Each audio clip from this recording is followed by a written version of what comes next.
Is Jon Stewart running for president? Is he running for president? That is what a lot of people are asking, and it's very interesting because he's been asked this now multiple times, and he doesn't say no. Nope. He doesn't say no. Now, he gives a very long answer that sounds like someone who may be running for president. He was actually just asked on The Daily Show the other day, and Comedy Central's The Daily Show actually posted it on their official account. Here's that. Would you ever consider running for an office? Yeah! It's very kind of you.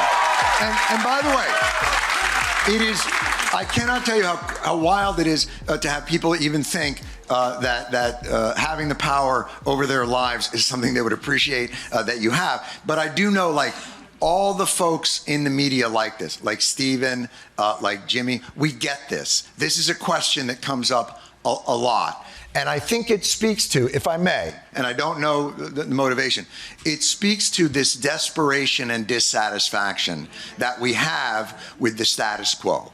And so then you see somebody on television who's saying some of the things that resonate with you, and you think, well, it. It really is. I think you should be president is the line that comes right after it.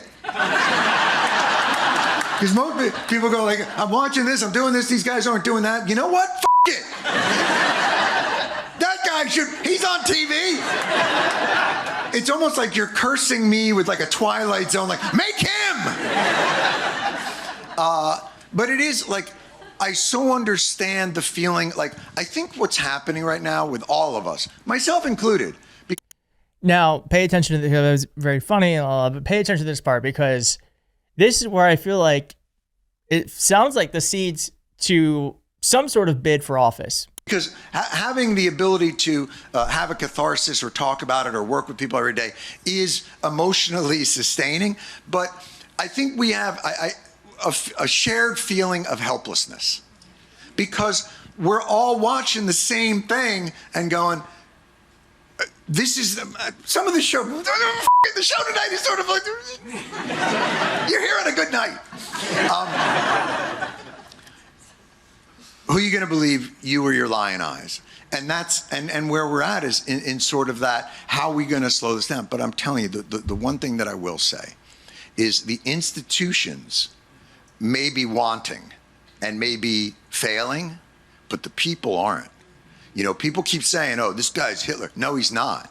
And I'll tell you why he's not. Hitler was popular. This guy's not. Because the people, and I'm talking about people like, I live in a town where like a lot of people went that way. Like they give me a lot of shit in the deli. Like I walk in the deli and there's a lot of like, hey, how's that auto pen? How's Biden's auto pen? I walk in the deli now and they're like, what would you like on your sandwich? Like, it ain't flying in a lot of places where you think it might be flying. So the one institution that I think has been the bulwark in a way that nothing else has been the people. And that's been really heartening to me. Didn't say no. Didn't say no. Also, that whole thing about the institutions, no one trusts them. I mean, it sounds a little like he's running. Now, Mehdi Hassan brought this up, saying, interesting that Jon Stewart never rules it out. Didn't when the audience asked him to. I made the case for him running in the Democratic presidential primary, and he links to that there.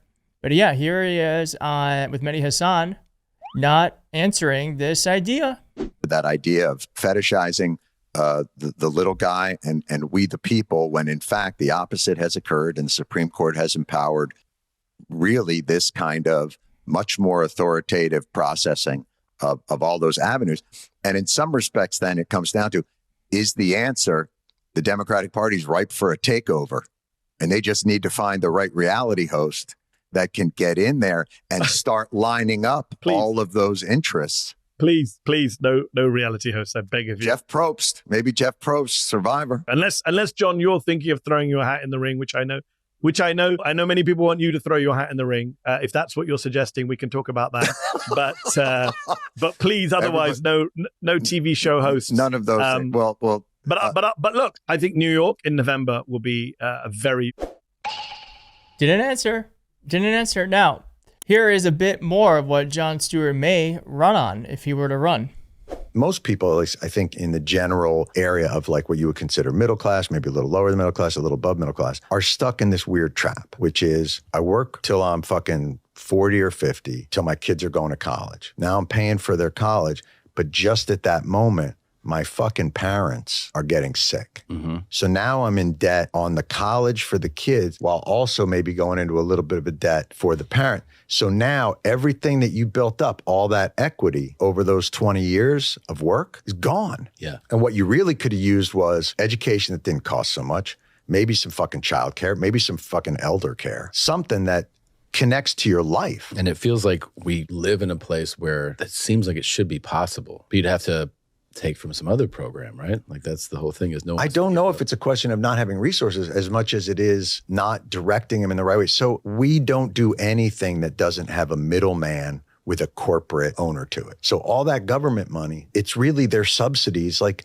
why is there corn syrup and everything? Yeah. It's the fucking government just paying farmers. And so what do? They give us all fucking diabetes. And then what's the next step? Big Pharma comes in. We got your back. And now you're in the cycle. Yeah. They're literally And most combating people are- the drug of ultra-processed food with the drugs from Big Pharma. This is the trap that so many people get locked into. Yeah. Yeah. And what are we getting for it? All that money that we go in, and we have the highest drug prices in the country, in the world. That's when people go like, yeah, this system is rigged. Now listen, I don't know. I don't know. I don't really have an opinion on who becomes president other than we just need to pick someone who's going to win. We can't keep going the way that we have. Now, I, of course, have my own policy positions and my own areas of interest and probably my own set of people that I am sort of presidential curious about. But Jon Stewart was not someone I was even paying attention to until this all started to pile up. And I think it's an interesting idea. I am not against a celebrity to come in and try to run. I'm not against that. I think President Zelensky, who has shown bravery, leadership, humility, he's been courageous in a way that I don't think many people could have. He was a former actor / comedian, and he's really risen to the occasion. I don't know what the qualifications of president really could be in terms of like what sets you up for that sort of job. I don't think anything can really prepare you for it. I'd like to think that being a senator or a member of Congress or governor could get you some experience, but I also think there's other life experiences that are just as valuable. And I do think that president's probably one of those jobs where you're just learning on the job. Like nothing can prepare you for becoming the president. So my big thing is that we just need to have someone in there that's not tied to the establishment, that's ready to fucking destroy anything and anyone that is preventing us from getting real progress. And we need someone in there that's willing to fucking go after all of these fascists who have destroyed our place in the world and who are actively destroying our country. Is that Jon Stewart? I don't know. I think it's an interesting question to hold in our head, but it's not one that I'm going to dismiss. And I'm interested to think if you think I'm insane for thinking that way.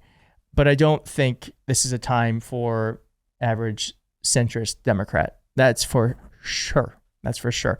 I'm going to leave you with this. This went viral 2 years ago? 3 years ago. Oh my God. Time just keeps going. And this is one thing I like about him is that he's able to kind of point out the absurdity while laughing in your face. See you soon. You want to ban drag show readings to children? To minors, yes. Why?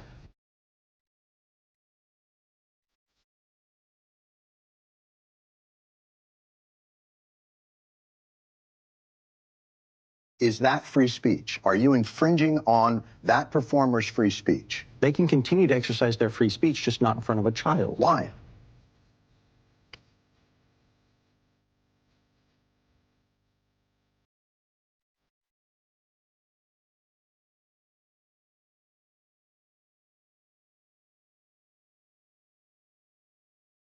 What's the leading cause of death amongst children in this country?